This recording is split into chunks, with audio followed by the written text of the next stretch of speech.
The bar was half soft. The bar was half soft when I did the time, and the last time I went off, after one lap, I put the bar full soft because of this. Well, when did you put it back up? No, I don't know, never. I think. Yes, when it came in the pits, it was full stiff. Yes, when they all. Just don't know what's going on. Don't broken my books, please. Look at your please.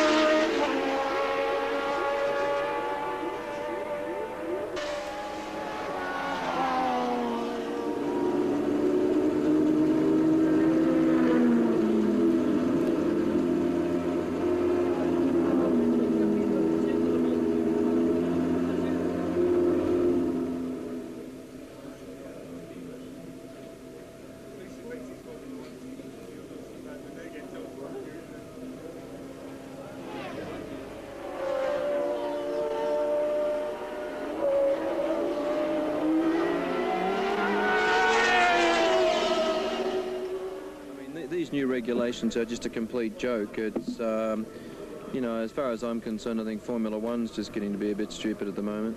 Every time the car has been put up for approval to a competent body of technical judges, they've said, yes, this car's perfectly legal. And then we bring it to a race and we add up all sorts of political pressures.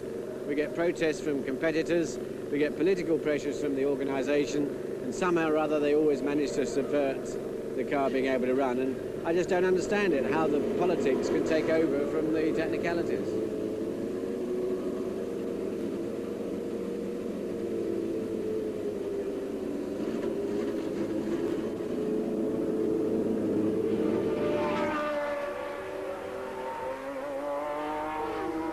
I literally hung my life on the lines a couple of times to try and qualify the car, but it just wasn't to be.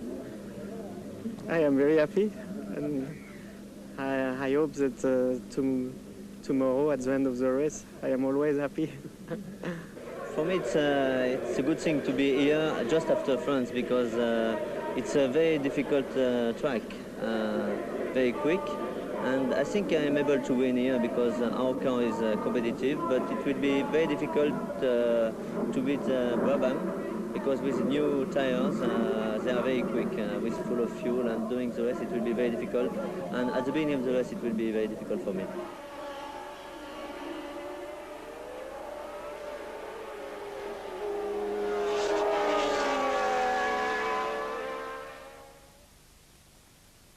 I enjoy driving racing cars. I like motor racing.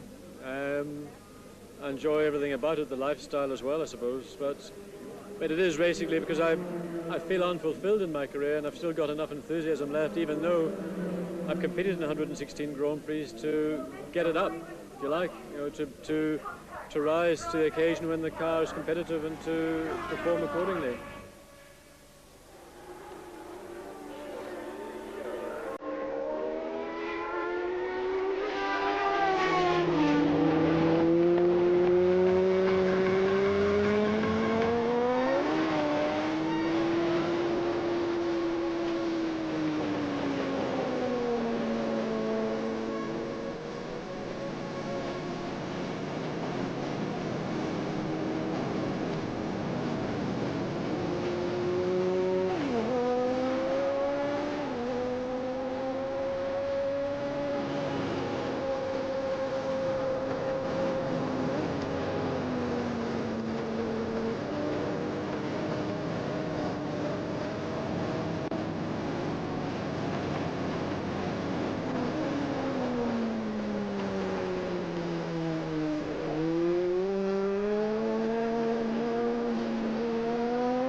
This is Murray Walker, stationary at Silverstone. You have just been round this marvellous 2.9 mile circuit with John Watson in 1 minute 12.7 seconds, and that is a speed of 145.2 miles an hour.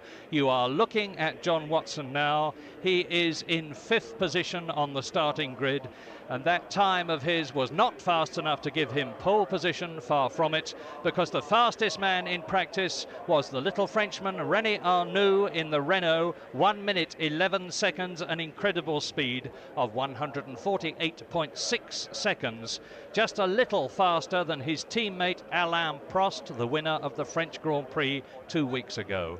3rd fastest, and being tipped by many people to win today's race, Nelson Piquet in the Brabham Ford, and 4th fastest, the Frenchman Didier Pironi in the Ferrari Turbo. Then John Watson, 5th fastest, ahead of his teammate Andrea de Cesaris, and that is very significant. They are both in the new Marlboro MP4 cars, which are very, very quick and getting faster all the time.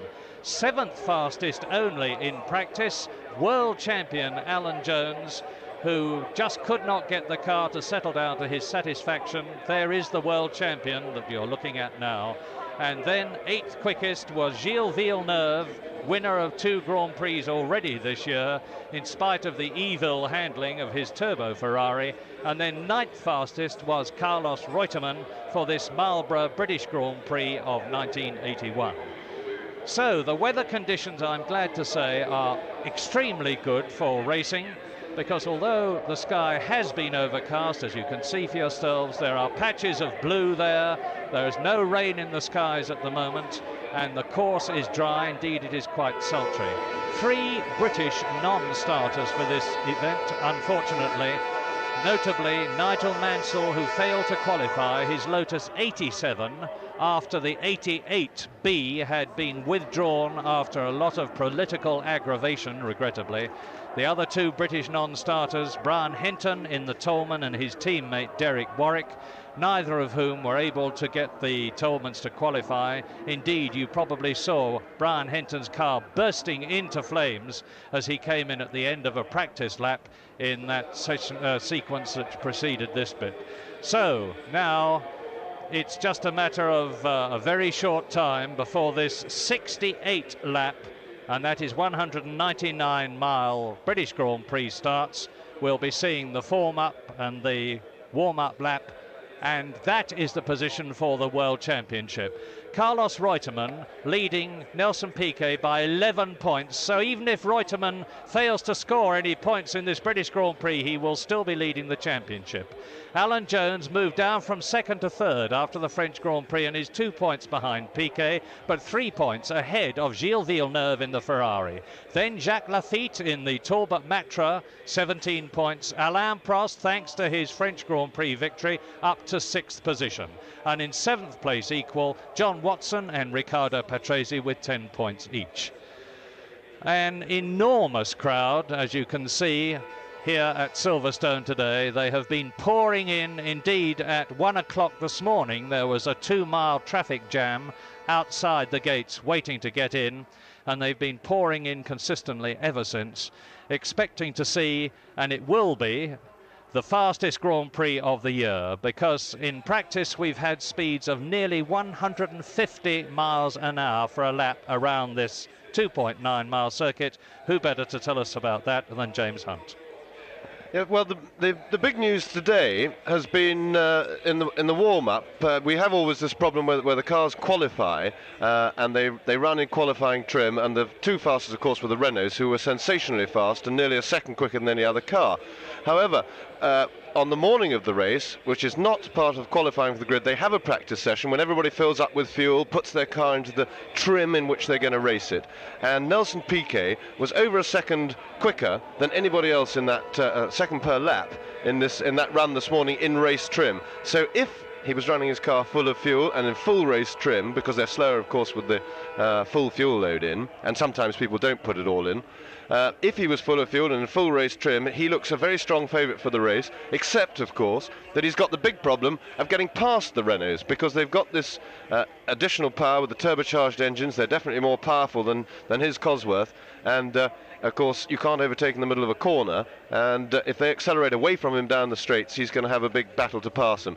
The Renaults are a bit difficult to get off the line. They don't start very fast with their turbocharged engines, but there's quite a long run up to the first corner, and even if Piquet or some of the others can get past them at the actual start, there's enough time possibly for the Renaults to get to take charge of the position by the first corner here. It's a fair old run. So it could be a very interesting battle developing. Piquet looks to be the favourite for the race on race trim form, but he's got a big problem with the Renaults to get past. The Brabham people, incidentally, swear that Piquet was on full tanks and was on race tyres when he did that sensational qualifying, a non-qualifying lap, a practice lap in the warm-up. There he is. We'll soon know the answer. Piquet, incidentally, was out in the Brabham BMW Turbo in practice over the last 2 days and was very nearly as quickly in that. And as you will see from the points position underneath, Piquet has already won 2 Grand Prix. Those are the Argentine and San Marino, and the other points are for his 3rd place at Long Beach and his 3rd place in the French Grand Prix. Nelson Piquet then, and he, after practice, is in 3rd position on the grid. And away they go now, round the warm-up lap before the start of this 68-lap race. Yes, there they go, the cars just on their parade pace lap, their formation lap that they do, leading off with the pole man, warming their tyres up and getting round back to the start to make sure all their engines are running, so that we try and avoid the situation of having a stalled car on the grid. Weaving about a bit, that's to warm up the tyres. It's a manoeuvre of fairly negligible value, I always think, but they do it, get the feel of things. Up through Cox Corner, coming up to Beckett's, which is along with the chicane just about the slowest point on the Silverstone circuit. Silverstone, now they resurfaced the track a few years ago, about 4 years ago, 5 years ago. They put a very grippy surface on it, and it's now fantastically fast everywhere. This Beckett's corner that they're going around now used to be affectionately called a hairpin. Well, they take it at well over 100 miles an hour. And now they're coming down the Hanger Straight, which is the fastest part of the circuit, depending on the wind, going into Stowe Corner, very fast corner, taken in about 4th gear, depending on how they're gearing at something like 130, 140 miles an hour. They're still on the Hanger Straight there, that's the group, all weaving around. I always think that one of these days, two people will weave in non-sympathy with each other and hit each other, which would be a very silly way to start your days after your afternoon's racing. But it hasn't happened yet. And they've come round Stowe Corner into Club Corner, another very fast one. Terrific circuit to drive on Silverstone. It's very open. You can really attack the corners, really throw the car in for the drivers. If your car's handling well, but they do require a little bit of bottle, because, for instance, Club Corner's 140, 150 miles an hour. Now they're coming up the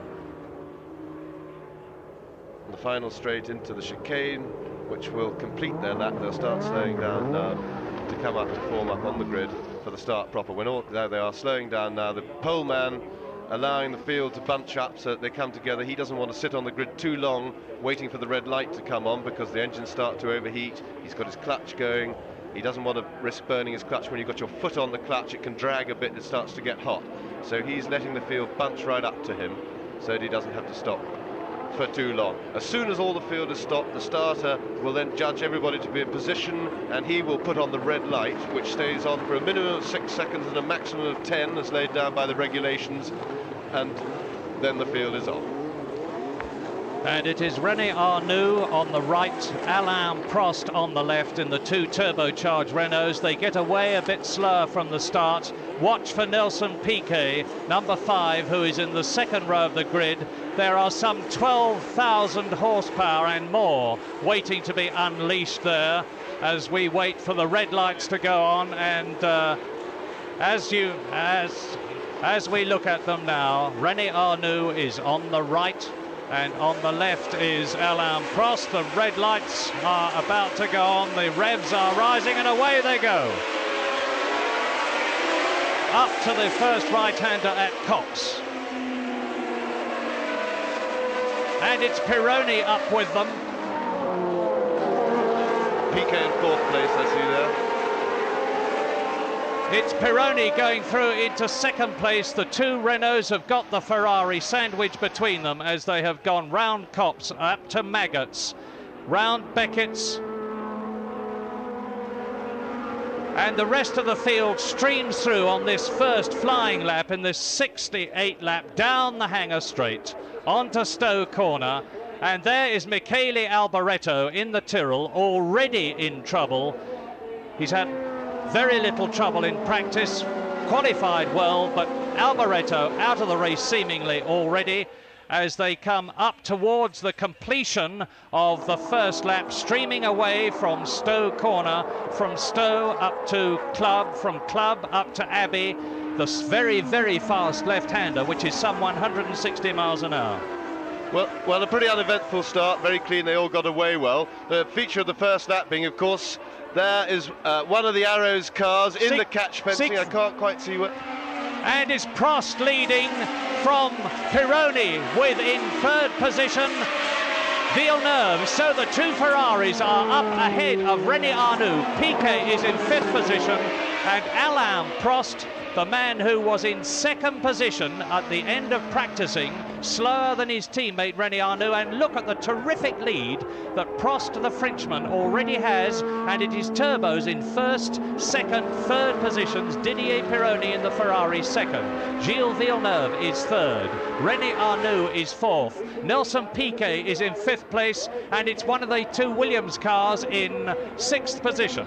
Well, the race has already established that the Cosworth engine cars have got a big problem. The turbo-powered cars used their power very well on the first lap, particularly the Ferraris that have even managed with that. They seem to have more power than the Renaults as well. And Villeneuve's going inside Pironi, having a go. Can't see whether he's quite made it or not, but they've got into a bit of a mess there. And one of the Ferraris has lost ground.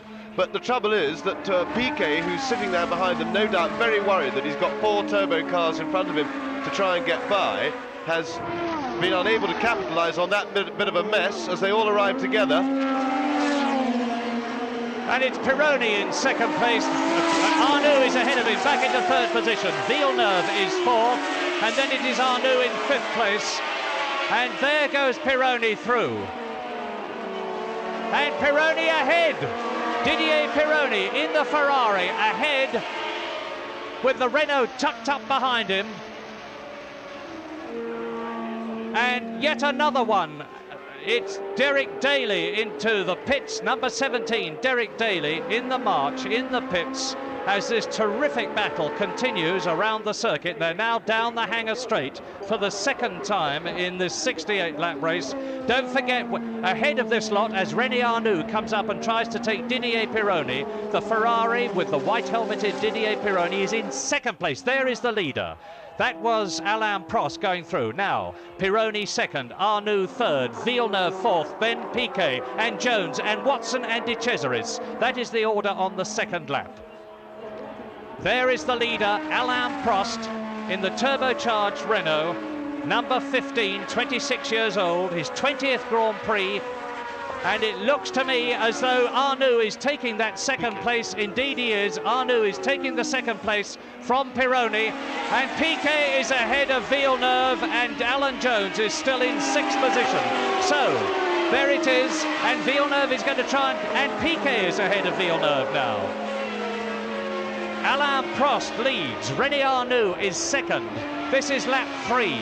Pironi is in 4th place in the Ferrari as they stream round and down towards Beckett's, and Piquet, having got past Villeneuve, is right up with Pironi. We've got a situation now with the Ferraris almost like jokers in the pack, because the Ferrari chassis is not good. It's not up to the standard of the others, but they're making up for it with the terrific power of their engines. They've definitely got the most powerful engines on the course. But you see Piquet tucked right up there behind Pironi. The trouble for Piquet is, of course, that he's got Villeneuve right behind him in the other Ferrari. He's sandwiched between them, but every time they get to a straight, he goes away. But he's got to attack. But the amazing thing is that on this, the 4th lap, Alain Prost is leading on lap 4 by 7 seconds. And Arnoux is already starting to pull away from the battle for 3rd position now. There's the battle for third, and it's Pironi in the Ferrari, followed by Piquet, followed by Villeneuve, followed by Jones. Through the chicane, Arnoux, Pironi, Piquet, Villeneuve, Jones, and off goes the Ferrari. Into the catch fencing goes De Cesaris. Alan Jones is off. So out of the race is Alan Jones, Villeneuve, and De Cesaris. Well, that's a real shame. There is Andrea De Cesaris out of his car. He looks perfectly all right, and Villeneuve has rejoined the race, but Alan Jones is out of his car. World champion Alan Jones on lap 5, out of the race. Well, that was a mistake by Villeneuve, and it's very bad luck for the cars following. Watson lost a lot of ground as well. Alan Jones's car was damaged. Here we have a replay. See, Villeneuve, the third of the cars, coming now. He loses a bit on the curb. He spins the car. Alan Jones can't avoid him behind, and the following runners, they can't see anything. A great shame for the following drivers. De Cesaris going so well. He's had a lot of trouble with crashing. That certainly wasn't his fault. He'll be furious about that. But Watson at least managed to get away. You see John Watson on the left of your screen there, just about to get away. There's De Cesaris looking most unhappy about the whole thing, which I can sympathise fully with him for. And at the end of that, the next lap, the one that has just been completed, Alain Prost is now leading his teammate René Arnoux, and Villeneuve's car absolutely shredded. Front wing broken, the rear wing battered, and his near side rear tyre exploded. And ironically, Villeneuve goes off the circuit at a standstill, and I say ironically because he was going extremely well in the race, extremely well in practice. So now Sturr is out of the race, Alboreto is out of the race, Daly has gone into the pits, world champion Alan Jones is out, De Cesaris is out, Villeneuve is out, and John Watson spun. And we are now on lap 6 in this 68 lap race. Here is the leader. Now look down the field, and it would seem even at this early stage as Andrea De Cesaris broken-heartedly and furiously sprints across the circuit that the Renaults must almost certainly, unless they have mechanical trouble, win their second Grand Prix in succession, because Prost has an enormous lead. I would have to dispute that, Mario, because Piquet has now got a clear run at the two Renaults. He's got clear of Pironi in third place, and there you see Alain Prost all on his own in the lead. But Piquet, the Ferraris, as I was saying when all the excitement happened, are like jokers in the pack, and they're holding everything up, and they've now got cleared away. Look at Prost's lead, absolutely huge. There is Nelson Piquet, now in third place, and chasing René Arnoux and catching him. There's Arnoux coming now. No, sorry, that's Piquet. That's the gap you've just seen from Arnoux to Piquet. 3.5 seconds, and at the end of lap 6, the order in the lead: Prost, second Arnoux, third Piquet, fourth Pironi, in fifth position Reutemann in the Williams, in sixth position Andretti in the Alfa Romeo, then in seventh position John Watson, who of course went off and has rejoined the circuit. There's Piquet in third position. Behind Piquet, you see the Scarlet Ferrari of Didier Pironi, and we are on lap 7 out of 68. Completing the lap, the leader, Alain Prost.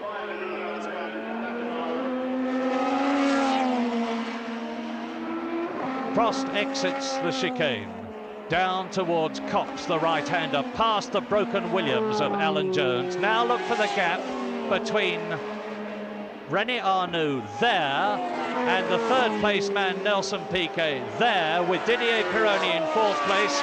It is still about the same. 3.58 seconds is the gap between number 5 Nelson Piquet, Nelson Sotomayor to give him his correct name, because Piquet is a nom de plume which he used in his early days of racing in order to prevent his parents in Brazil from knowing that he was racing. But anyway, Piquet or Sotomayor, it looks to me as though he is gaining now, definitely, on René Arnoux in the turbocharged Renault, who is in second place, following his teammate Alain Prost.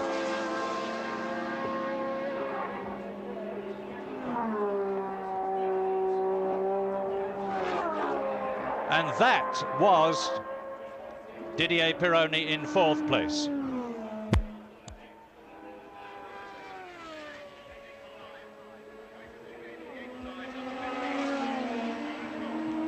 Alan Jones, 4 laps of the Grand Prix you won last year. What happened? Well, I was just trying to get past the mobile chicanes with their 800 horsepower. And Villeneuve started hopping all over the curves at the chicane and finally lost it on the last one and spun broadside right in front of me. And I put my brakes on and was having difficulty seeing which way to go because there was so much smoke. I just like flying into a cloud. And he just slid back and I T-boned him. Did you get hit by anybody else, Alan? I don't think so. I noticed that De Cesaris is out, but I don't know whether he had his own little separate accident or whether he hit me. Anyway, you're okay yourself, but not feeling awfully happy. No, I'm going to have a couple of Fosters. Thank you, Alan, and bad luck. Okay, Thanks. thank you. Lap 8, the race leader. Lap 9, the race leader, Alain Prost now. And he is 7.04 seconds ahead of René Arnoux, with Piquet in 3rd position. And Piquet is still about 3.2 seconds behind the second of the 2 Renaults. And don't forget that as he goes through the chicane, number 15, Alain Prost, leading for the 2nd time in 3 weeks, a Grand Prix. He won in France, and Piquet going through. Now, there is the gap between René Arnoux, number 16, and Nelson Piquet, 3rd place man, number 5. Watch now, look down the circuit. Where is Didier Pironi? The answer is there, and Pironi is some 8 seconds behind Piquet, who is in 5th position. Andretti goes through, Watson goes through. Coming towards us now was Patrick Tambay, but we're back with the battle for 2nd position, and it is hotting up. It is less than 3 seconds now. Pironi.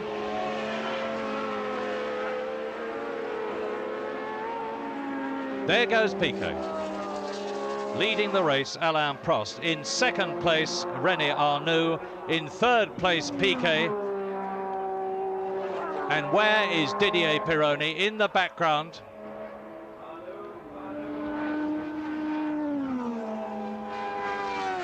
Didier Pironi, the Frenchman, the man who won the Belgian Grand Prix last year. Nearly won at Monaco, nearly won in Spain. Has now, there is Carlos Reutemann. Lap 10, it's still Arnoux leading. It's still Prost leading. It's still Arnoux in 2nd position. But now, there goes Piquet through the Pironi through the chicane, followed by Reutemann. And look at the heat haze from the turbos. And Carlos Reutemann, number 2 in the Williams, is up into 5th position then, chasing Pironi, who in turn is chasing Piquet. Piquet in 3rd position. 4th position, Didier Pironi. 5th position, Carlos Reutemann. Don't forget that Carlos Reutemann is leading the World Championship. One of his challengers, Alan Jones, is out of this race and so therefore is not going to score any points. And that is the terrific scrap that's going on at Silverstone between Didier Pironi, number 28, and Carlos Reutemann, number 2, for 4th position. Reutemann in 5th place. Yeah, Reutemann's trying very hard to get round Pironi. You might have heard Alan Jones just now in his interview refer to the mobile chicanes. He was in fact referring to the Ferraris because they really are very annoying to the other drivers. They've got all this power, but they've got a very bad chassis, and it's a real pig to drive. Their poor drivers do their best, but nobody can pass him. And Reutemann, you see, is stabbing away every time they get to a straight. Pironi pulls away from him, holds him up all through the corner, and there's absolutely nothing that a driver can do except get very frustrated behind as the people in front of the Ferrari pull further and further away from him, and he loses more and more touch with the rest of the race. But look at this battle now, because it's Pironi 4th, behind him is Reutemann, and there's Piquet. That's Piquet. Nelson Piquet's gone off again, and it's getting to be a habit, regrettably, with Nelson Piquet. It's by no means the first time he's done it. The man who was in 3rd position in the British Grand Prix on lap 12 is out of the race, and obviously I should think he must have caught his foot. Let's look at the front of the car. Yes, the offside front wheel has been pushed into the monocoque. It must probably bent the tub, and that's where the driver's feet are. And let us hope that it's just a wrenched ankle for Nelson Piquet, who was in third position at the time he went off, has been lifted over the barrier, the car in the catch fencing, and that means, of course, that now, behind Piquet, the battle is now for third place between Didier Pironi in the Ferrari and Carlos Reutemann. And here it is. And behind them is John Watson, who has got ahead of Mario Andretti. So third, fourth, fifth, sixth men go through. Third, number 28, Pironi. Fourth, number 2, Reutemann. Fifth, number 7, John Watson. And in sixth place, number 22, Mario Andretti. It's Ferrari, Williams, Marlboro, Alfa. And ahead of all of them, the 2 Renaults of Prost and Arnoux. Yes, Renault's having a fairly easy time of it now. Their main threat has gone. We unfortunately didn't see what happened to Piquet, how his accident took place. But if that was a mistake, that was certainly pretty inexcusable, because, of course, he was all on his own. He wasn't under any pressure. He was just running after the Renaults, trying to close the gap. And he's been making mistakes recently. I think that's the 4th race running that he's... No, I tell a lie, the French Grand Prix he finished in, as Reutemann having a go, but still unable to do anything about the Ferrari. And Watson's climbing over his back view now. Watson, in fact, is very well placed to tow past Reutemann into the chicane here. If you watch, he's getting a good draft. He'll pull out. This is the battle for third. And indeed, Watson is he? Yes, he's going through on the inside.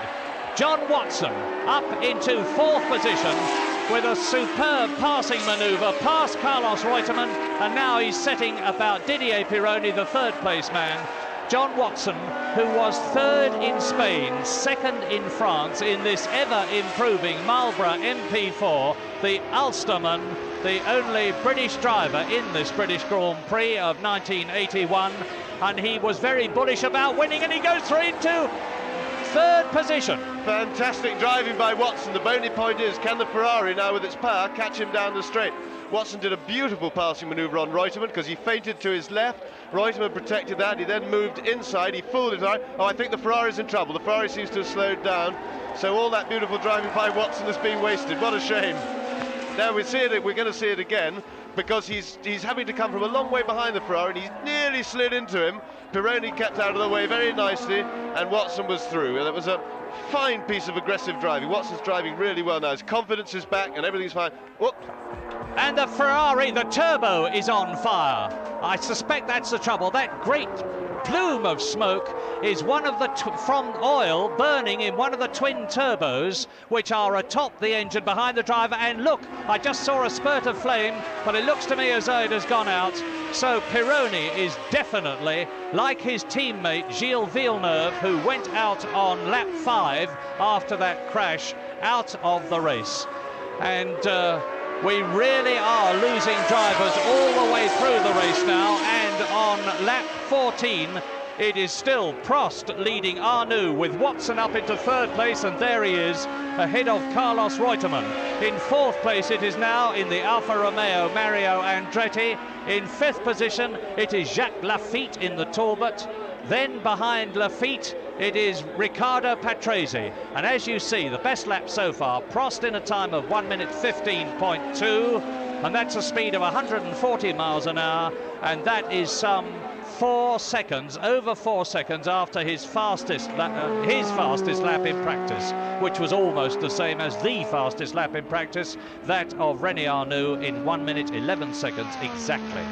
148.5 miles an hour, and I don't like the look of that. The ambulance going out and crossing the course in front of the competitor, the leader, and obviously that is to pick up Nelson Piquet from Beckett, and of course we will let you know as soon as we know ourselves what the problem is with Nelson Piquet, with the ambulance having gone out to collect him, as the marshals push Didier Pironi's broken Ferrari down the concrete road and back to the pits. There are the St. John ambulance people over the barrier. Piquet still on the ground, on the other side of the Armco and the wood palings, just a few feet away from his car. and the St John's people going out to treat him.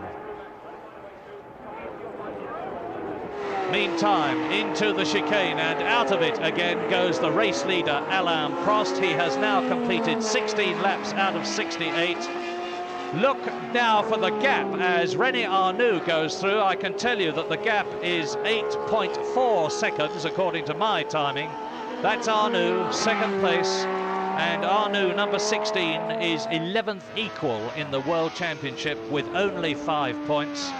So he really needs points to lift himself in the championship. And that is one of the Ligiers that's being passed as John Watson goes through in third place. And meantime, Riccardo Patrese has gone up to 6th position ahead of Laffite as we look at Watson third, Reutemann in 4th place, Mario Andretti in 5th position, and then Riccardo Patrese, I remind you, has gone through into 6th position. That is the order. And there is Riccardo Patrese in the background, being followed by Jacques Laffite and Elio De Angelis and Hector Rybak and Derek Daly. And behind Derek Daly is Eddie Cheever, and behind Eddie Cheever is Keke Rosberg, the Finnish driver. There behind Rosberg is Slim Borgud, followed by Jean-Pierre Jarier and Marc Surer in the Theodore. And into the pits comes the race leader. What a sensational British Grand Prix this is turning out to be, because now Alain Prost is in trouble. And look at the uproar in the Renault pit, and he's coming in for tyres, obviously. Up goes the car, down go the jacks. Well, that's very interesting, because that may well mean that René Arnoux is on the same. He may well be on the same compounded rubber, and if they've made an unwise choice, got a little bit too soft, because they certainly seem to be going quicker relatively in the race than they did in practice. Maybe they were frightened by Piquet's form this morning, put on soft tyres, and have paid the price. Anyway, we shall see, because if that is the case and they're in tyre trouble, then of course Watson is in a very strong position. He's now moved up to 2nd place already because of the pit stop, and we'll have to wait and see what happens to Arnoux's car. New race leader, René Arnoux, the man from Magny-Cours in his 41st Grand Prix, the ex-kartsman, and Piquet being lifted into the ambulance. Very obviously conscious, he was looking down at the ground, raising his head as he went into the ambulance. I hope and trust it is nothing worse than a sprain. We'll let you know as soon as we know. Meantime, René Arnoux goes through, completing lap 16. There's the new leader, the current leader. But, of course, as we have a new leader, so we have a new 2nd place man too, albeit a tremendous way behind the man that we're looking at. And the new 2nd place man is that man, and that man is John Watson, number 7 in the Marlboro MP4, 3rd in Spain, 2nd in France. Reutemann, there he is behind him in 3rd position, but Reutemann is a long way behind now John Watson, because you will remember John Watson bundled his way brilliantly past Reutemann, and that is the distance between the flying Marlboro and the almost equally quick Williams, and that is Alain Prost in the pits. Yes, well, it looks actually as if the tyre change was just a routine thing. When a car comes into the pits, you stick a new set on anyway, because the newer the tyres are, the better they work. And obviously he's got some sort of mechanical drama. So my speculation that there may be trouble coming for Arnoux on tyres is entirely wrong. I think that was just a routine thing while they did whatever work they've had, and it looks pretty terminal, because he's now lost 2 laps already in the pits, and even if he rejoins, he will not be in contention. Lap 19, and René Arnoux leads John Watson by a very considerable margin in this 68-lap race. Then in 3rd position, behind John Watson, Carlos Reutemann. In 4th place is Mario Andretti. In 5th position is Riccardo Patrese, as Patrick Tambay, in the 2nd of the 2 Talbot Matra cars, goes into the pits. And well, anybody who's ever broken down on the motorway will know the frustration that Alain Prost is feeling now, because it is nothing more nor less than plug problems. And if you look at this engine and the work the mechanics are doing, you'll see that changing a plug on one of these cars isn't like changing a plug on yours and mine. A major problem for Renault. He's been in the pits now more than 3 minutes.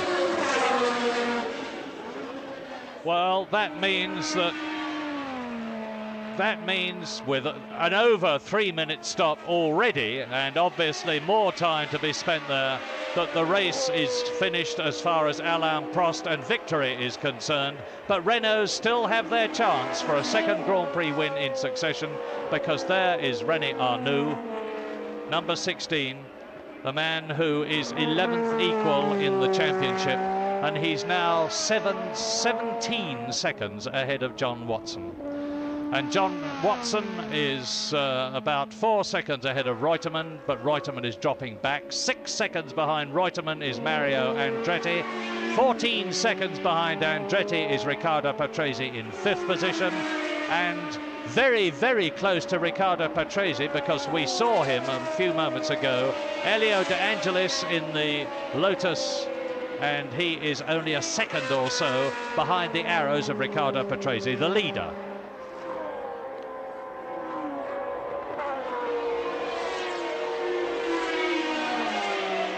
Fourth in France was René Arnoux, 9th in Spain, 8th in San Marino, 5th in the Argentine Grand Prix, and 8th at Long Beach. So it's been a very poor season for him, because he won 2 Grand Prix last year. Into Woodcote, closing up on and about to lap Keke Rosberg, the Finnish driver in the Fittipaldi car. There's Jarier, number 32, followed by Rosberg, the race leader, René Arnoux, and he has now completed 21 of the 68 laps.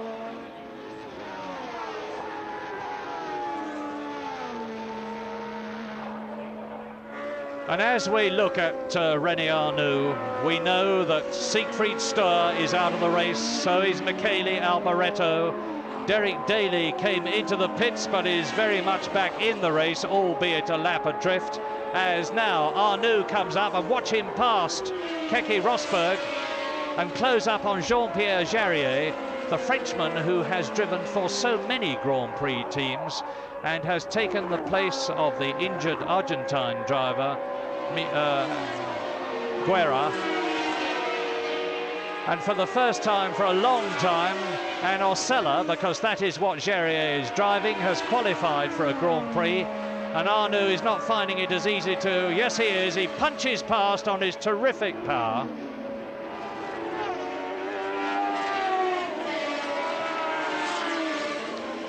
Well, the viewers of Channel 9 in Australia will need, as paper bag flies up in the background, will need, I hope, some consolation, because Alan Jones is now once more out of a Grand Prix. It's been a terrible year for him. He started off well enough by winning the first official championship race of the year at Long Beach. Then he was second at Brazil and 4th in the Argentine, and then things really started to come adrift for Alan Jones.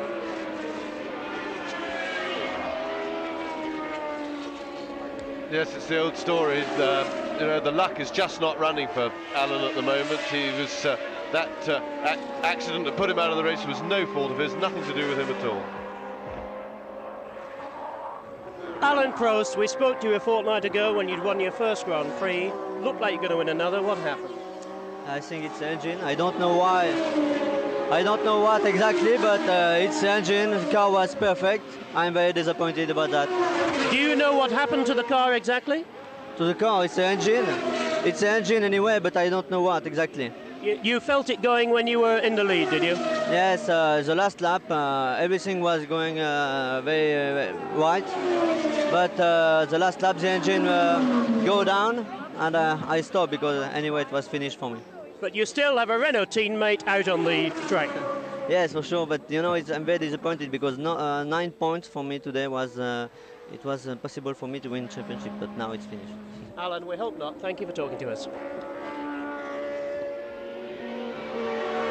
Well, as a very disappointed Alain Prost disappears, there in second place is John Watson, number 7, and the time difference between him and René Arnoux is some 25 seconds, and that is on lap 24 out of 68.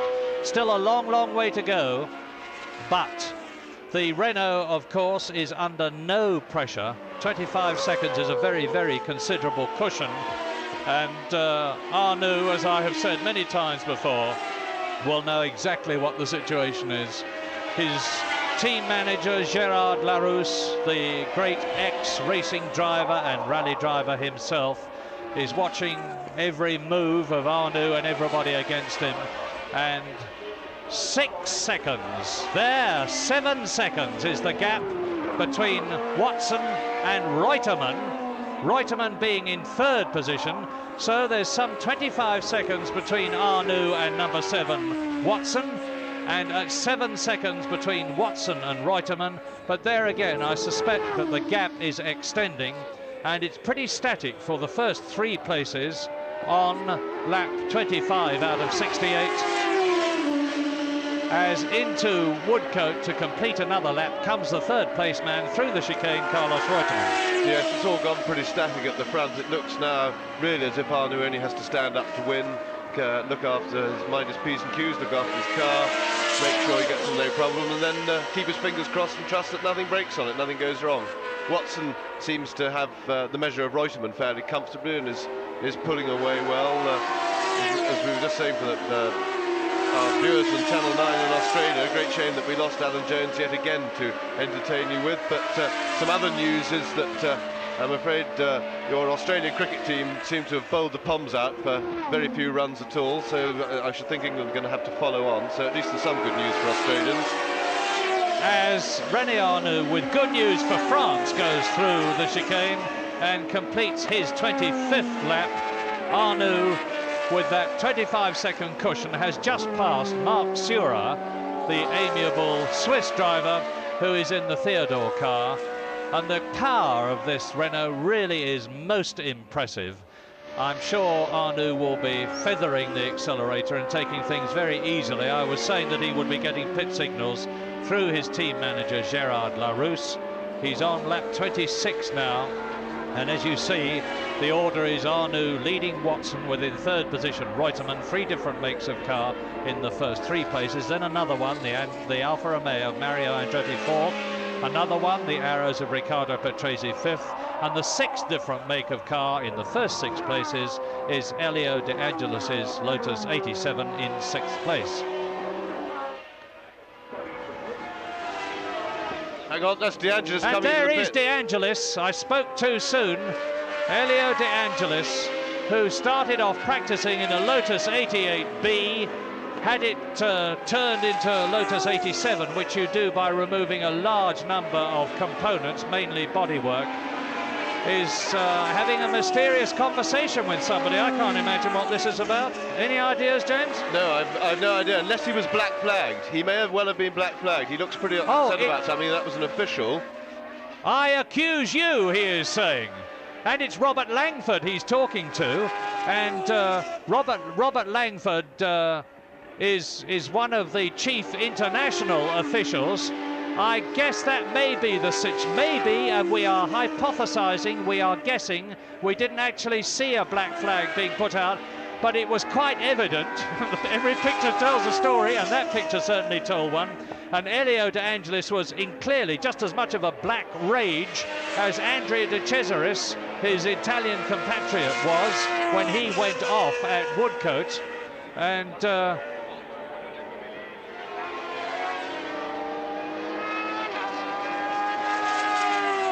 he's talking to David Thiem. The man in the black hat is his Essex co-sponsor, David Thiem, who for the last 2 years has solely sponsored the Lotus team.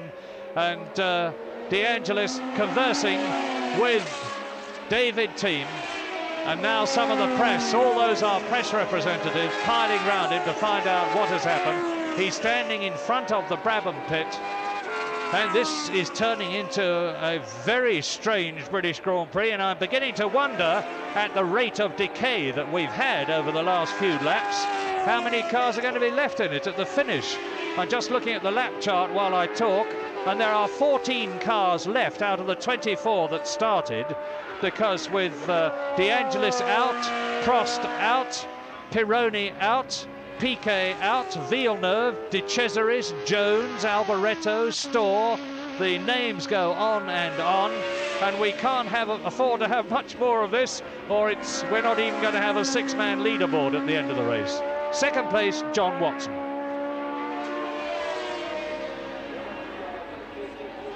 There's Chapman. Extremely agitato. Peter Collins on the right is the Lotus team manager with the yellow stripe down his arm. There's Ernie Huppert in the background in the Lotus cap.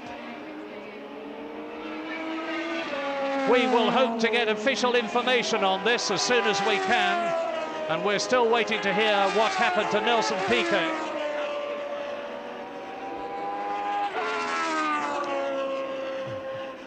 Disconsolate Barry Gill, I'm sure, will be on his way to Elio De Angelis. If Elio is prepared to speak to him, he doesn't look in the best of humour at the present moment, and who can blame him? John Watson going through in second place, 25 seconds or so in front of him, René Arnoux. And now John Watson, as we look at Reutemann, number 2, John Watson is 9 seconds ahead of number 2 in third position. But Carlos Reutemann hasn't got too much to worry about. He's leading the World Championship with 37 points. Piquet, who is in second position, on the World Championship, of course, is out of the race. Jones, who is in third position in the World Championship, is out of the race. So if Carlos Reutemann can just keep rolling along in the places, he will get 1 point even for sixth position. But he's in third place at the moment, and he gets 4 points for that if he finishes in third position.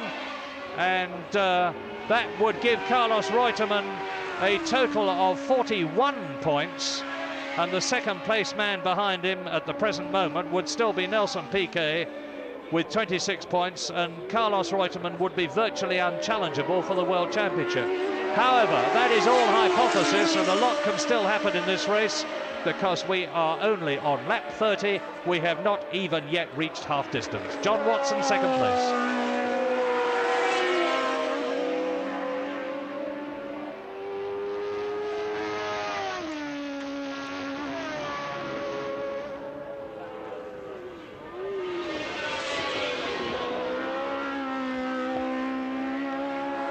Round the right-hander at Beckett's. Round Chapel Curve, which is up into fifth gear, down the Hangar Straight, tremendously fast, coming up to some 175 miles an hour, and it's fourth gear for Stowe. You take that at some 150 miles an hour, letting his car go out to the side, rippling over the concrete. Now down the straight and into Club Corner, some well over 10,000 revs, and that's 150 miles an hour in fourth gear. From Club up into fifth gear, round the left-hand sweep at Abbey Curve, nearly 10,000 RPM, and that is some 160 miles an hour. And Barry Gill is with Colin Chapman in the pits. Well, Barry, you said it was a bizarre race, but the most bizarre thing in Lotus history has just happened. Colin Chapman, why has Elio De Angelis come in? Nothing ever, I've never known this happen before in motor racing. Apparently he was black flagged because they felt that he didn't respect a yellow flag about 10 laps sooner. But normally, of course, if you're going to black flag a car, you get the team to do the black flagging, and only then, if the team doesn't black flag, then the stewards do it. I've never heard of this before. I just can't believe it.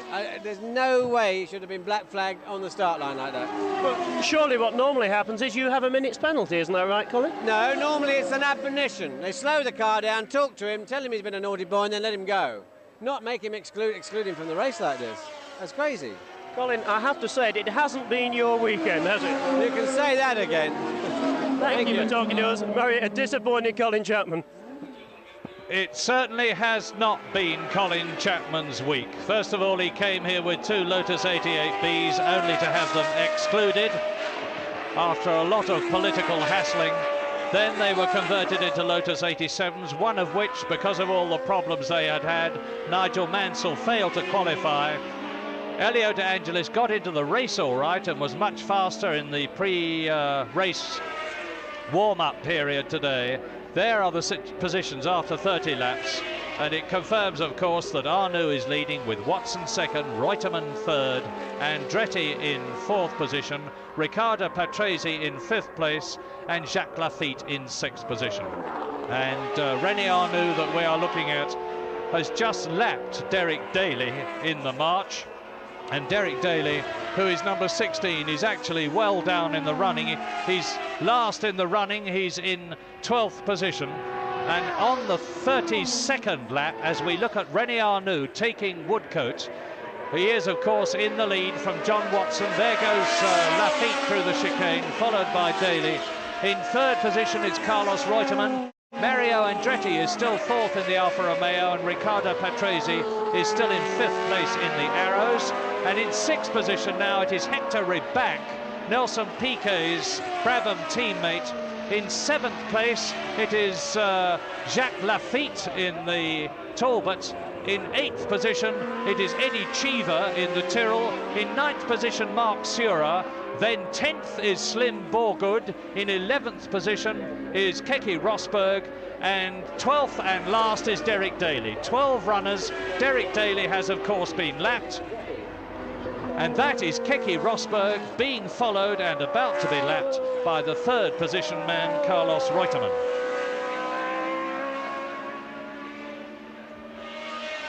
Twelve cars have gone out of, I was going to say retired. One of them, of course, has been forcibly excluded, as we just heard from a bemused Colin Chapman, and as we have seen from a furious Elio De Angelis, for that incident where, according to Colin Chapman, Elio De Angelis was given the black flag, which means come in, and he was then excluded because he had allegedly ignored a yellow warning flag, something unique in motor racing. But anyway, the other 11 cars have retired, and it means now that with the race not even at half distance, half the entry is out, and only 12 runners are left as we look at number 6, Hector Ribach, the Mexican, who is in 6th position. That's Patrese. Now, if there is the nearest we have to a battle at the present moment is what we're looking at now, which is Riccardo Patrese. There he is, the Italian, who incidentally is on Pirelli tyres. There are no less than 4 different makes of tyre in this race: Goodyear, Michelin, Avon and Pirelli. And Patrese goes through, followed by, in 6th position, Hector Ribach. 12 cars spread around the course, and Riccardo Patrese, for the 2nd year in succession, is the unofficial sports car world champion. He was unofficially, there isn't actually a drivers' championship in sports car racing, but had there been one, Riccardo Patrese would have won it with his co-driver last year, and he would have done the same thing this year in a Lancia turbo car. There's Andretti, there is Patrese. That's the 4th, 5th and 6th men that we are looking at. They're quite close to each other on the circuit. Mario Andretti, the oldest man in the race, second only in terms of Grand Prix experience to Carlos Reutemann. There is Patrese in 5th position. There is... And we have just got some unofficial news, which are subject to confirmation, nevertheless, is very good news. And that is, I am very happy to say, that Nelson Piquet apparently has suffered no worse damage than a cracked bone in his leg. And that is very, very good news. He's still at the circuit. They haven't even bothered to take him away from the hospital. It's possibly a cracked bone. It may not even be that. It may just be a very severe bruising and sprain. Very good news then that Nelson Piquet the brilliant Brazilian, who is currently in second position in the World Championship, apparently suffered no real damage and injury in that very nasty looking crash when he went off at Beckett's corner on lap 12 in this 68-lap race. There's the Arrows, much revised. It has an entirely new rear suspension. It has these new tyres on it. And there, Riccardo Patrese is definitely gaining on number 22, the tremendously experienced Mario Andretti, who is 41 years old in his 119th Grand Prix. Andretti fifth, Patrese fifth, Andretti is fourth, Patrese is fifth, Hector Ribach is in sixth position. In seventh position it is still Jacques Laffite into the chicane. Judge for yourselves. Andretti, Patrese, Hector Ribach, Alfa Romeo, Arrows, Brabham.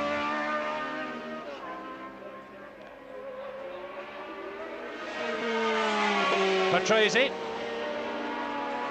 chasing Mario Andretti round the left-hander down to the hanger straight, and leading René Arnoux with a very considerable and comfortable cushion over John Watson. John Watson, who is 7th equal in the World Championship with 10 points. Carlos Reutemann craftily piling up yet more points with another stupefyingly reliable drive in his Williams car. He's only had one retirement this year. This is the Argentine driver. Very quiet, seldom smiles, but has a very, very strong personality, and actually took up rally driving last year when he drove in the Côte d'Azur rally in his own native Argentine, and finished in 3rd place in a Fiat 131 and became, if anything, even more the hero of the Argentine than he was before by demonstrating his versatility. Carlos Reutemann won the South African Grand Prix, which was a non-championship race this year, 2nd at Long Beach, 1st at Brazil, 2nd in the Argentine, 3rd at San Marino, 1st in Belgium.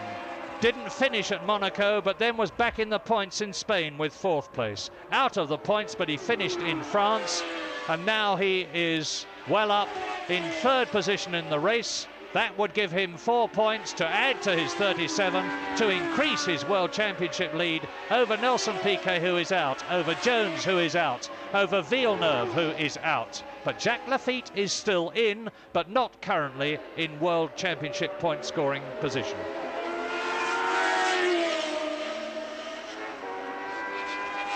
We're seeing a lot of Silverstone now with not very much on it, because the mice have got at the entry in the biggest possible way. 24 started, 12 running, and they are very, very spread out.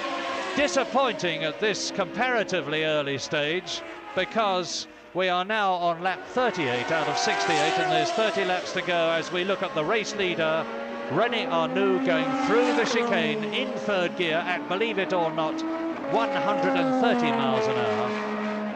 Disappointing for the crowd, because they would obviously have hoped to have seen a more competitive race as it was in the early stages, and now it is very, very spread out. Because now René Arnoux is 28 seconds ahead of Watson. Watson is 17 seconds ahead of Reutemann. Reutemann is about 15 seconds ahead of Andretti. Andretti, as we look at Watson in 2nd place, is now less than a second ahead of Riccardo Patrese, and Riccardo Patrese in 5th position is 7 seconds ahead of Hector Ribach. Watson.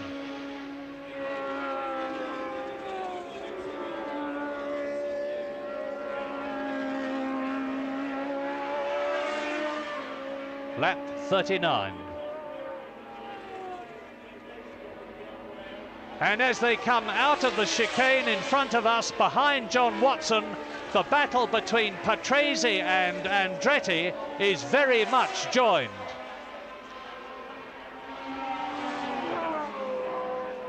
And there it is. Riccardo Patrese then has got ahead of Mario Andretti, and the Italian, that is Riccardo Patrese, because although Mario Andretti was born in Italy and stayed there until he was 15 years old before he emigrated with his family to America, he is now a naturalized American. So Riccardo Patrese, the Italian, has scrambled ahead of Mario Andretti. The Arrows now, with its much improved handling, thanks to Dave Wass, the Arrows designer, has got ahead of the 12-cylinder, the V12-cylinder Alfa Romeo, which is a very much revised car, incidentally, not the same one that Andretti drove in France. And the order now on lap 40 out of 68 is René Arnoux leading. In second position, it's John Watson. In third place, it's Reutemann. In fourth place now is Riccardo Patrese. Fifth is Mario Andretti. Sixth is Hector Ribach in the Brabham. Then there is Jacques Laffite, who is still out of the World Championship points, followed by, in eighth position, Eddie Cheever now in the Tyrrell. Ninth is Sura, and Ribach into the pits. Ribach in sixth position into the pits. Dear oh dear, we can't afford to lose anymore. We'll have nobody running by the end.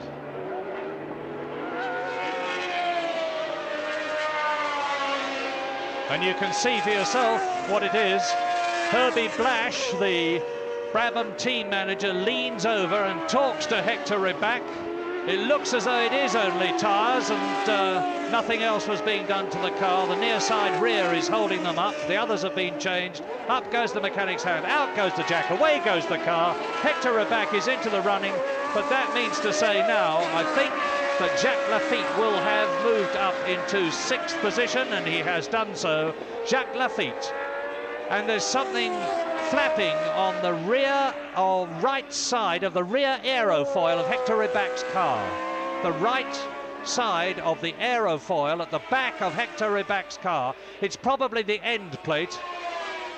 There's a good, yes, it's I think actually it's just a, it may well be just a sticker. It may be just a sticker on the aerofoil. On the other hand, it may be the end plate, in which case it will upset the airflow characteristics over the wing and could therefore affect the handling of the car. Yes, it is the end plate. I think it's been going like that for some time now, and in fact if it comes off it won't make much difference to the handling of the car, and obviously it will spoil the flow over that side of the wing a little bit, but not so much a problem. Anyway, he's survived quite well. There's a hare running across the track. That's quite a danger actually at Silverstone, because Silverstone being farmland, there are quite a few rabbits and hares and other little beasties in the fields on the infield of the circuit. And of course, one of those, you saw how tiny it was, but if you hit one of those at 160 miles an hour and it comes up the front of the car and into your face, it would kill somebody for sure, even with the benefit of a crash helmet for protection. So the organisers here at Silverstone do take a lot of trouble actually to drive all the animals out before a big race, well, before all the race meetings, and they make lots of bangs and come and shoot them. Yes, there was a tragic occurrence in a Belgian Grand Prix many years ago when a driver was hit in the face by a bird, went off the circuit and was killed. But, now, René Arnoux in the Renault completes lap 42. 26 laps to go. The car sounding perfect, looking good. He has now 30 seconds lead, so he's increasing his lead all the time over John Watson. This diminutive little Frenchman, who is actually no bigger than his teammate Alain Prost, who's out of the race. René Arnoux from Magny-Cours, it's his 41st Grand Prix. This man who started his career in karts years ago and went up through Formula Renault in France and Formula 5000 to become the Formula 2 champion of Europe in 1977. Then he had an abortive drive with an extremely unsuccessful French Formula 1 car, the Martini, very successful in Formula 2 and 3, the Martini, but didn't make it in Formula 1. Then John Surtees, the only man ever to have been a world champion on motorcycles and cars, gave René Arnoux his break by giving him a drive in the Surtees team, as a result of which he attracted the attention of Gérard Larousse, the Renault team manager. And René Arnoux took the place in the Renault team.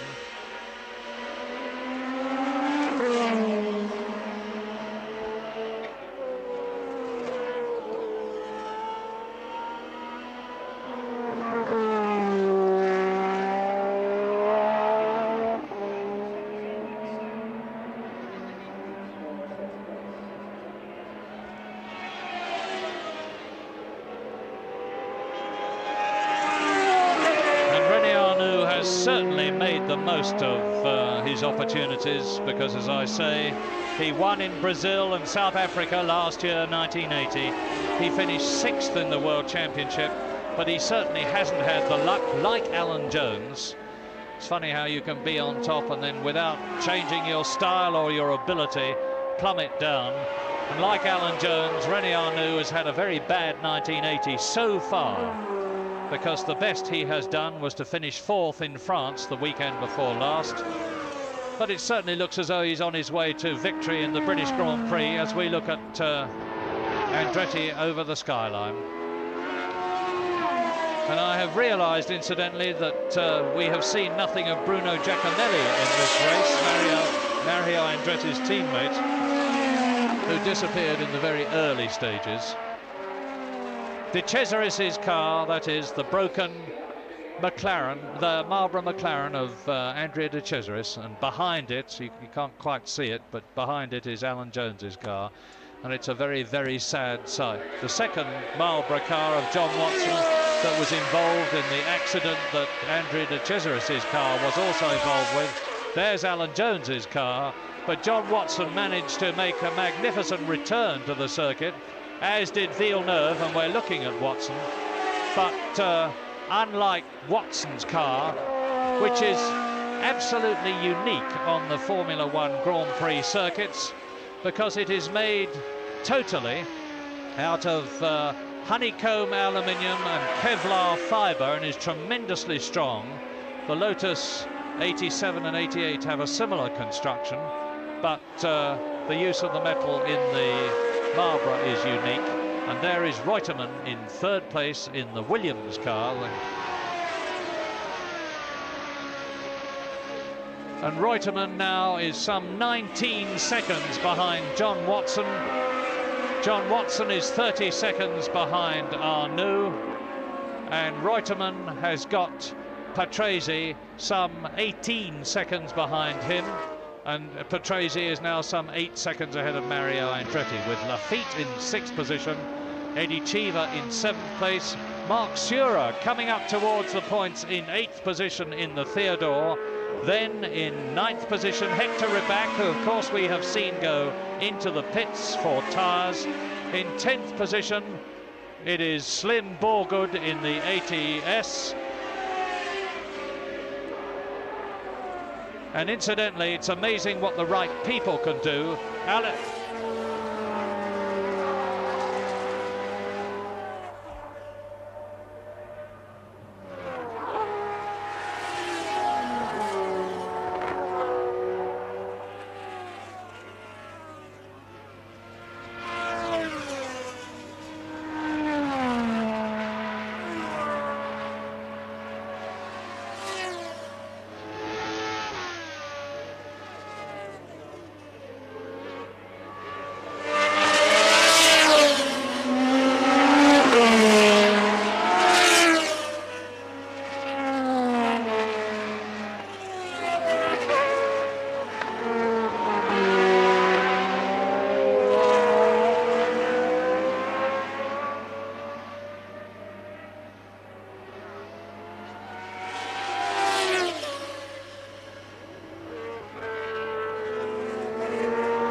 And now, live from Silverstone, you are seeing on the right the race leader René Arnoux lapping the 5th place man Mario Andretti in the Alfa Romeo in this absolutely astounding race, because Piquet went off the course at Beckett's. He was in 3rd position at the time. He went off the course into the catch fencing, and it's been a very bad season for Piquet because he was off in Belgium and at Monaco and at Spain. He was lifted out of the car and over the barriers. The St. John ambulance people were tending to him, and we were very worried because it was obvious that the monocoque was crumpled and that his leg must have been hurt. We've had the good news, however, that apparently the worst that Piquet is likely to have had happen to him is a cracked bone in his leg. There is Piquet's car, and you can see that the wheel, the offside front wheel, has turned into the monocoque, and we are told that the worst that will have happened to him is a cracked bone in his leg. It may not even be that, and it's significant that Piquet is still at the circuit. But the positions now are that in the lead is René Arnoux, and Arnoux is some 27 seconds ahead of Watson, who is in 2nd position that we are looking at now. John Watson on his way to 6 points in the World Championship. In 3rd position is Carlos Reutemann, the World Championship leader. 4th is Riccardo Patrese, who for a long time was behind Mario Andretti in the Alfa Romeo, but fought his way past him. Patrese in the Arrows, Andretti in the Alfa Romeo.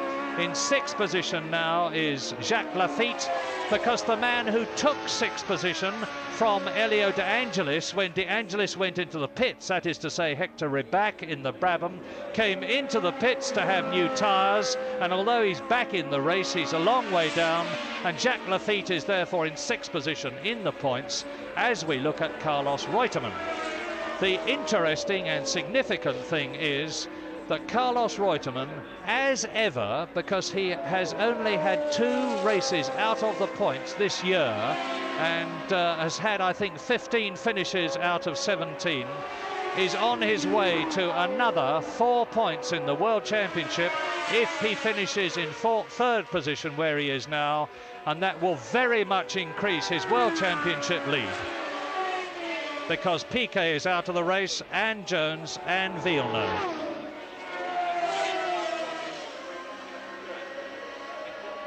Well, if John Watson finishes in 2nd place, it will be the best British result in the British Grand Prix since James Hunt here won it. James, what do you got to say about that?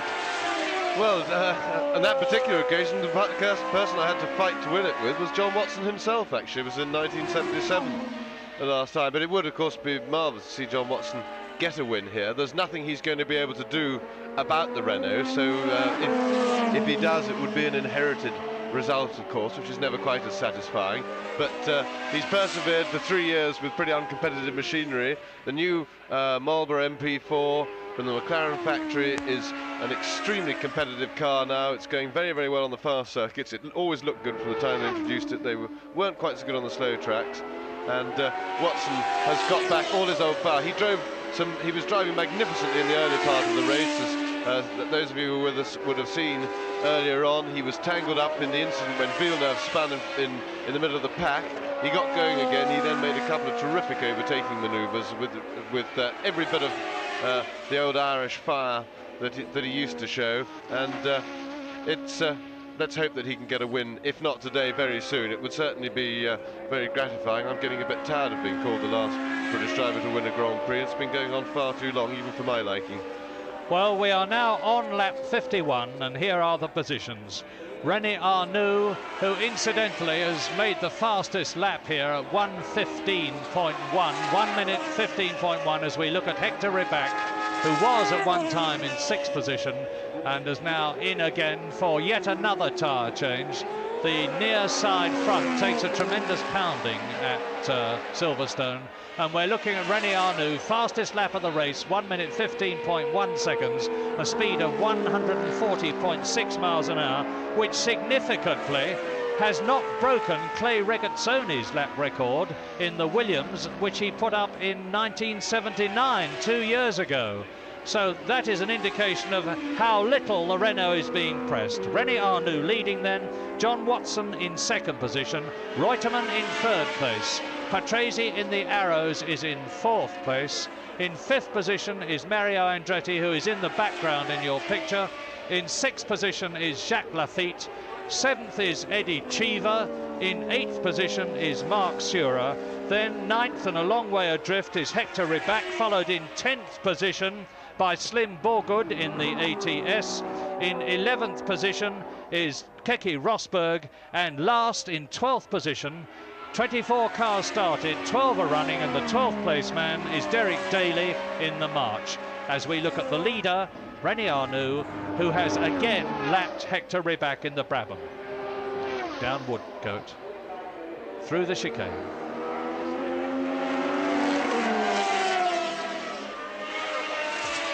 Yes, I'm just listening to the Renault of Arnoux as he went past, and his engine sounds distinctly rough.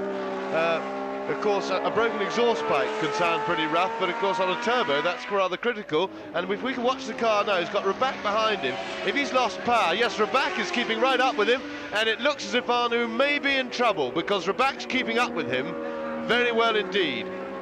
This could be tremendously significant. If Rybak gets past Arnoux, that will indicate that, and he's doing it, Arnoux is in trouble. Arnoux is definitely on lap 53 in trouble. If Rybak can get ahead of him and catch him and pass him, John Watson, who is in second position, can do the same thing. Yes, so we're going to have our watches working overtime now. The gap between Watson and Arnoux was 24 seconds. Arnoux in trouble. Yes, the significant thing there was that, yes, you can see it again, the Brabham is actually pulling away from the Renault on the straight, and the Renault engine was sounding a bit sick, and it seems to be getting sicker, if anything. He's coming past our, they're just coming up to our commentary position now. I'll take my cans off and have a listen. And as he goes past, I'm starting to stop Watson. He's very definitely in trouble. The car is visually going slower. The engine is labouring. The watch is ticking away. It's now 10 seconds. And John Watson is coming up to the chicane. John Watson is up to and into the chicane, and as he goes across the line, the gap is 17 seconds. John Watson has reduced the gap between himself and René Arnoux by 7 seconds from 24 to 17. It's lap 54. We could be looking at a British winner of the British Grand Prix, but there are still 14 laps to go. The race, which seemed to have gone to sleep on us, must have heard us, and it has woken up with a vengeance.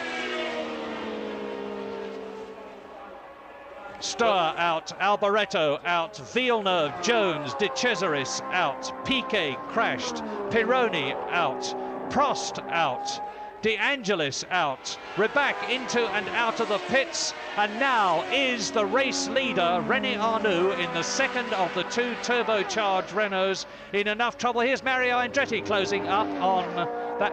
That's Watson that we're looking at, but as they come into the chicane, it was 17 seconds on the previous lap, and I'm going to time the gap again. Mario Andretti, the American, the man who's won at Indianapolis twice, is going to take René Arnoux as John Watson comes up to the chicane. He goes through it, there he is, and the gap is down to 13 seconds. From 24 down from 7 to 17, from 17 to 13. Yes, well, at this rate, Watson's going to catch him easily. That, of course, is if Arnoux's car doesn't get any sicker. I should think Arnoux now is no longer worrying about winning the race, but he's worried about limping home to complete the remaining laps. I think it could be the same trouble that his teammate Alain Prost had. I believe Alain Prost came in as Andretti unlapping himself. We saw Arnoux lap him quite recently, so he's going backwards on the track, as it were, relative to the other cars. Alain Prost retired with some sort of plug trouble earlier with his engine, so maybe the Renault turbos have developed a little disease on their ignition systems. I don't know who the marshal was giving the blue flag to. if he was giving it to René Arnoux, there's not much chance of Arnoux catching and passing Andretti. They're coming up to a lap. Now, I remind you, the gap was 24 seconds 3 laps ago. It came down to 17. Then it was 13. Arnoux has passed my timing point, and I look down the course and I see John Watson coming up to the chicane in the Marlborough. There he is out of it, and the gap is 10 seconds. So John Watson is gaining on Arnoux at the rate of 3 seconds a lap. That means to say that in 3 laps' time he will be right on the tail of Arnoux. 3 laps' time will be lap 59, and there are 68 laps in this race. Real drama and excitement. Well, we can tell you, James and Murray, that the problem is almost certainly exhaust. And as you know, if the exhaust goes on the turbo car, it is no longer a turbo car, it's a normally aspirated car, so he's virtually running a 1500cc car, and the Renault people here are furious that he hasn't come into the pits to get it fixed. To be fair to René Arnoux, I suppose they know better than I do, but I don't know what you can do to fix it. But there they are. There are the furious henchmen of René Arnoux standing in serried ranks in the pits, waiting to give him a good wigging when he comes in. But he's coming through to complete another lap now, and over the line he goes. The 1.5 litre normally aspirated Renault is slowing all the time. John Watson crosses the line now, and the gap is down to 8 seconds. Only 8 seconds separate René Arnoux, the race leader, and John Watson in second place on lap 57. There is Arnoux. Andretti ahead of him. Watch for the flash of red and white of John Watson as they come down the Hangar Straight. We'll be able to look up the Hangar Straight at Arnoux. There is Andretti. There is the race leader, René Arnoux. Watch for John Watson. Look at the top of your picture. There is John Watson. He's on his way.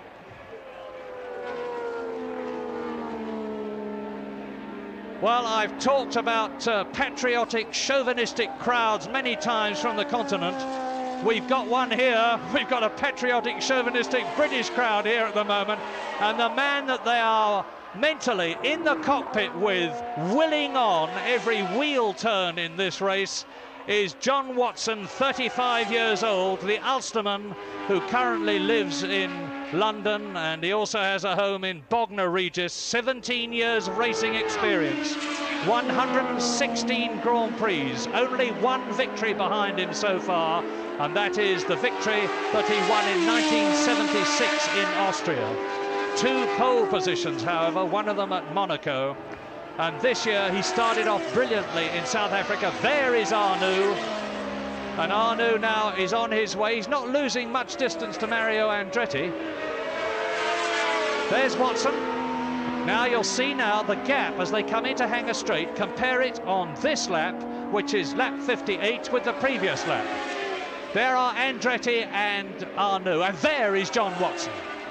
His Arnoux's car doesn't seem to be getting worse. In fact, he's lapping rather quicker now than he was at first. Very often when something goes wrong with your car, you have to sort of learn it again, and he's got much less power, and he's now settled down and got into the groove because he's, as Murray pointed out, he hasn't lost. Andretti unlacked himself and he's now hanging on nicely to him. Of course, the draft from another car, if he's lost all that power, will help him a bit. But Watson is closing steadily, inexorably, and can't fail unless Arnoux's car suddenly repairs itself and something weird happens. Can't fail to catch him by the end, and he's not going to have trouble passing a car that's down on power. Well, on your way, Watty, there is Arnoux completing the lap over the line, and Watson now is 4 seconds. Watson has got René Arnoux in his sights. And there is the Frenchman running wide, and see the programmes rippling round the course.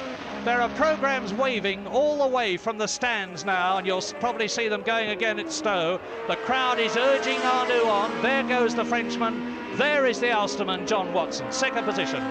Round the sweep at Beckett's, into Chapel Curve. Down the Hangar Straight comes René Arnoux. This is lap 59. The race length, 68 laps.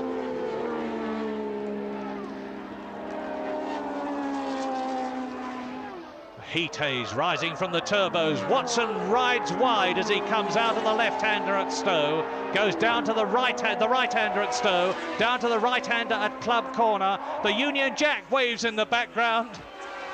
They're up to Abbey Curve now, the 160-mile-an-hour left-hander. To Woodcote and the chicane. There's Arnoux into the chicane. There is John Watson behind him, and the time gap between Arnoux in the Renault, Watson in the Marlborough is 2.52 seconds. John Watson has been tremendously bullish about this race ever since Spain. He said the car was coming good, it was third. Then he finished in second place in France, and he said it's getting better all the time. I'm very confident about a win in the British Grand Prix, but his car didn't go as well in practice as he hoped it would. I was talking to John Barnard, the car's designer, and he said they hadn't been too happy with the car in the warm-up period this morning, but they'd done one or two things to it that they hoped would make a difference, and my goodness, they certainly seem to have. Although don't forget that it's a stricken Renault that René Arnoux is driving. Mario Andretti has unlapped himself and is still in fifth position behind Patrese. The Union Jacks waving again. The race leader, Arnoux, in second place, Watson, in third place, Reutemann, in fourth place, Patrese, in fifth place, Mario Andretti, and there's going to be a change of lead right in front of the grandstand on the main part of the course. Out of the chicane, there's no time difference here, and Watson is right up behind the gearbox of René Arnoux, into Copse. But no, I thought there was going to be a change there. Yes, no rush, Watty, no rush, please don't. It's the car's down on power. He doesn't have to take any risks. He can wait for his moment. Look, now he's got him. He's going to outbrake him easily into Beckett and away. John Watson, the man from Ulster, leads the 1981 British Grand Prix on lap 61 out of 68. Arnoux, of course, will inevitably drop back. He is now in second position. And still in third place, don't forget, with a flurry, a great sea of programmes waving all round the course, urging John Watson on. Not that he'll see them, of course, but do you see them, James? Oh, no, you feel them. And there's Mario Andretti. His car broke down just as that battle was reaching ahead. He dropped out of sight almost unnoticed. No, you feel the atmosphere, Murray. You see all the arms wave, even if you only catch it out of the corner of your eye. It's a great lifter, and it's a terrific moment in a driver's career to take the lead there. All the Union Jacks waving, the crowd all waving, to take the lead in your home Grand Prix. You don't hear it, but by God, you feel it. And the crowd rises magnificently as John Watson comes out of the chicane. Literally thousands of spectators stood up in the grandstand, and a great roar of approval went up as the programmes waved. John Watson surely on his way to the second Grand Prix in his long career, having won at Austria in the Penske car in 1976, and having gone through all sorts of misfortunes. For the last 2 years, he was rubbished and written off by far too many people in a situation where the car he was driving, regrettably, wasn't as good as John was. But now that he's got this new John Barnard and Ron Dennis-backed car, this carbon fibre chassis Marlborough, he's really made the most of it, race by race. And there's a sign of the times. More waving hands, more Union Jacks, lap 62. Watson leads, Arnoux is second, up into third place with the disappearance of Mario Andretti goes Riccardo Patrese, up into fourth place goes Jacques Laffite, in fifth position now is Eddie Cheever, and in sixth position in the points now, coming up well, is Mark Surer.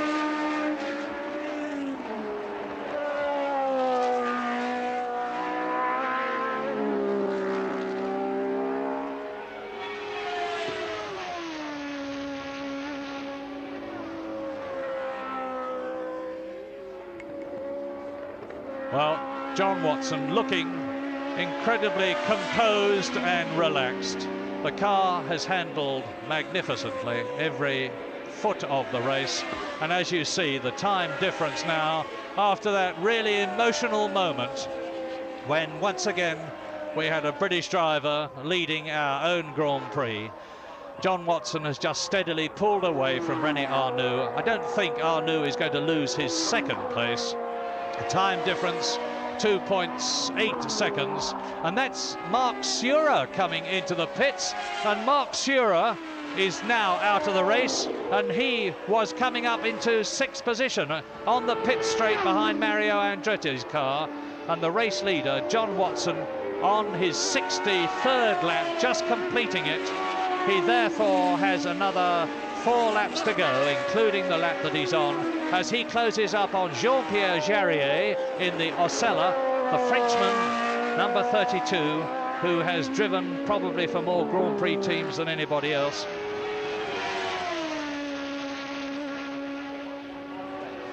Well, let us remember that John Watson made a magnificent recovery in the opening stages of the race, lap 5 in fact, when Villeneuve went off at Woodcote coming out of the chicane. He lost it, and Watson now we're looking at closing up on Jarier. Villeneuve lost the Ferrari coming out of Woodcote.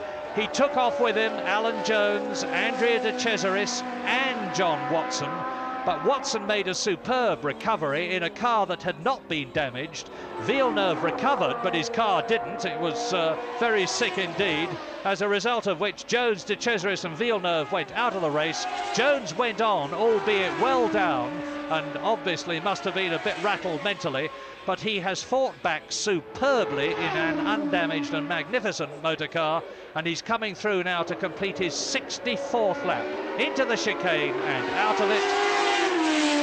And the time difference between John Watson and Arnoux stopping. As I talk, as Arnoux crosses the line, he stops on the pit straight. Halfway down the pit straight, there is his engine just exploded. It gave a great boom as it went past me.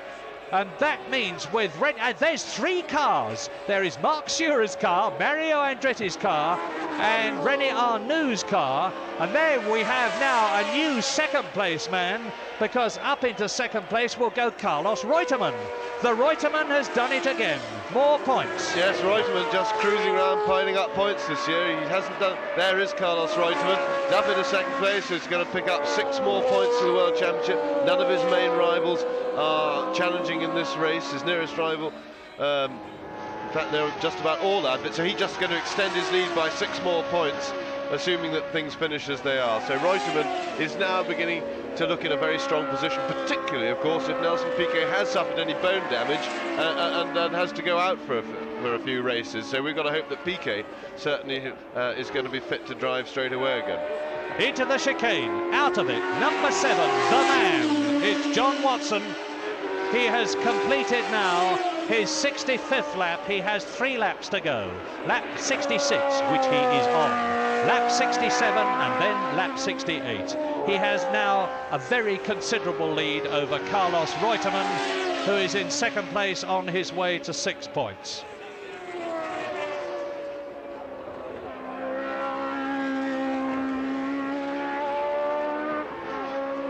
Well, also, not only the car and the driver, but the engine, because John Watson's car is propelled by one of the incredible Ford V8 engines designed by Keith Duckworth, which have been winning Grand Prix for a long, long time now, since that's Patrese car.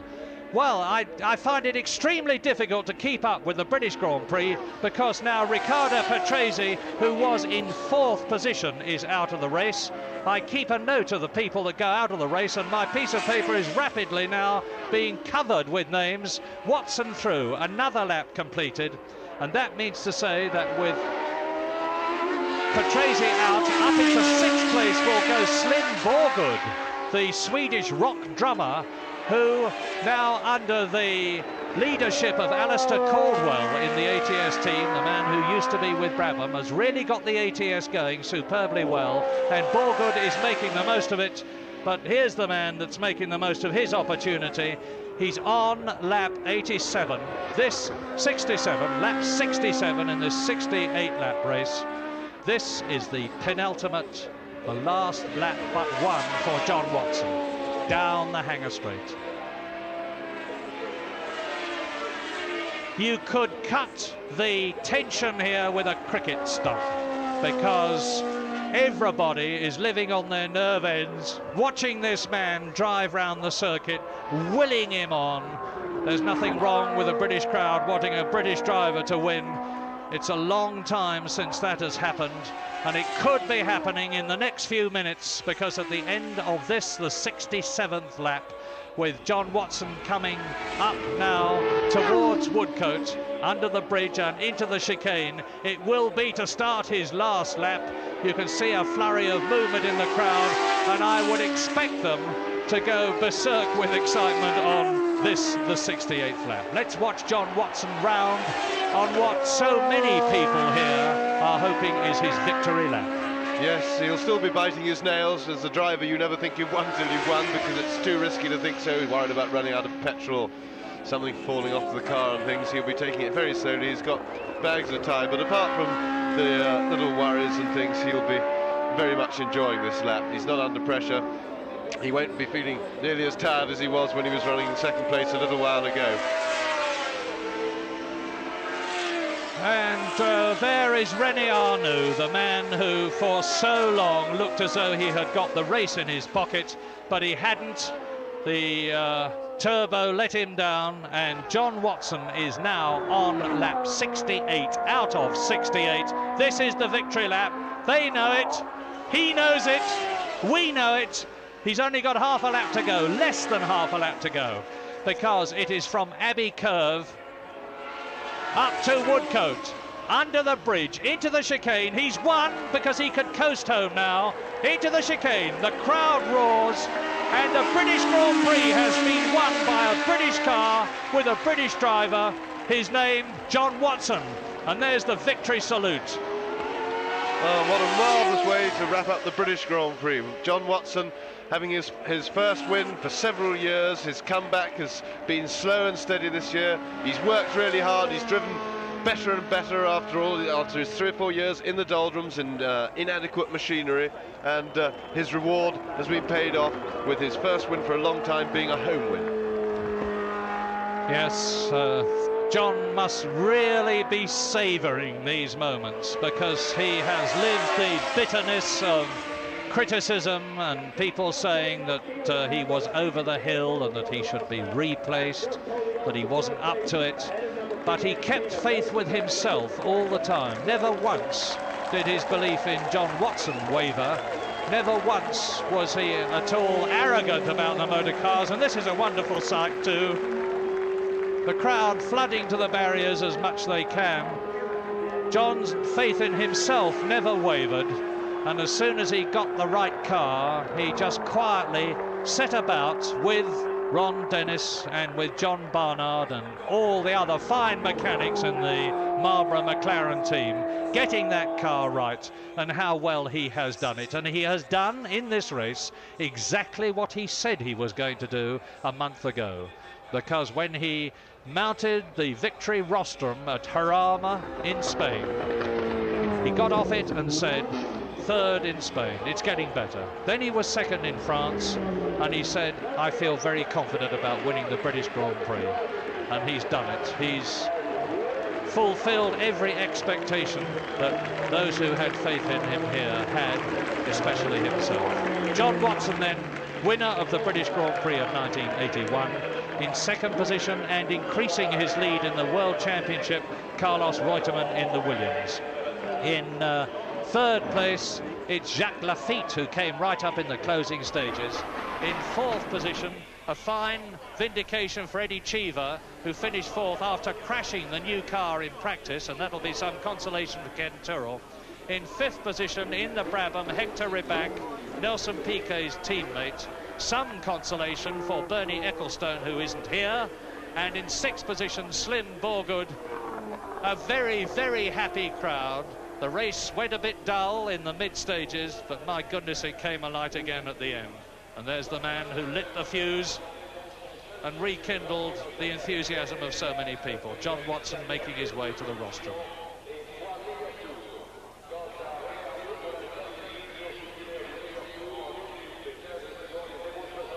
But John Watson, as he makes his way out of the car and to the rostrum, must be thinking back, not only to the race where he took the lead, but to this moment earlier on in the race, lap 5, when watch Didier Pironi went through the chicane, followed by Nelson Piquet. Watch the red car of Villeneuve. He loses the Ferrari.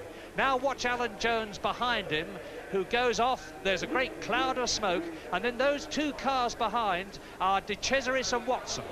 De Cesaris plunges off the circuit. Watson is hidden in the smoke, but somehow he managed to keep the McLaren running. There he is, rippling along on the concrete undulations, back on the course with an undamaged car to climb through the field and win his second and his greatest Grand Prix victory.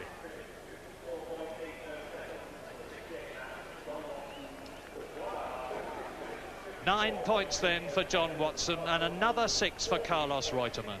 4 for Jacques Laffite. Eddie Cheever scores. So does Rybak, and for the first time, Slim Borgard gets a World Championship point in his first season of Grand Prix racing.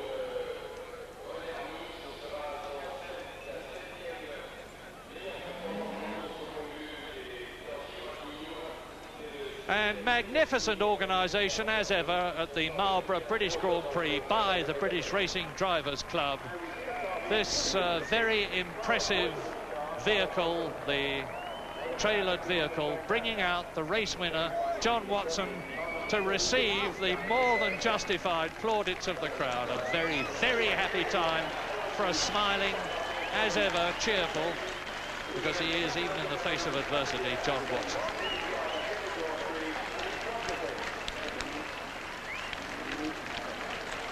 And I am absolutely positive, although it will be too long, I would imagine, for us to stay and see it, that when John Watson goes round the circuit, as he will do, the crowd will break ranks and pour onto the circuit, as they do at Le Mans at the end of the 24-hour race in France every year. It's a very unusual sight to see a British crowd do that, because they're extremely well disciplined. And typically, after they've seen their hero through, they will doubtless return to the positions that they were in before they climbed over the barriers to praise and greet the man who's won the race, John Watson.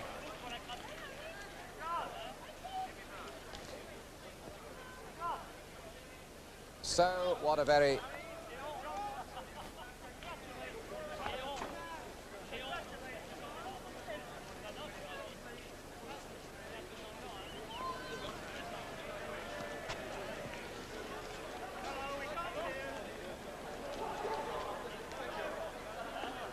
Well, you can see down there, John Watson, we were hoping he would be able to talk to Barry Gill, but there seems to be a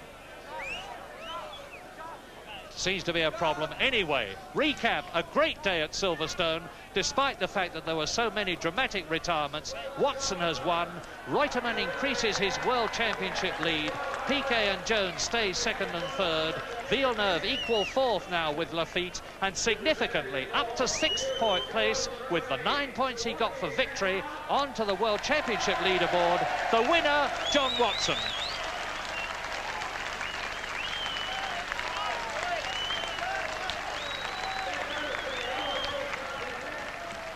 Well, there we are, the laurel wreath going round his head and the cup in his hand. A very happy John Watson indeed, and our warmest congratulations to him. And entirely appropriate, and where would the end of a Grand Prix be without the champagne? Entirely appropriate that the only UK driver in the race should win the 1981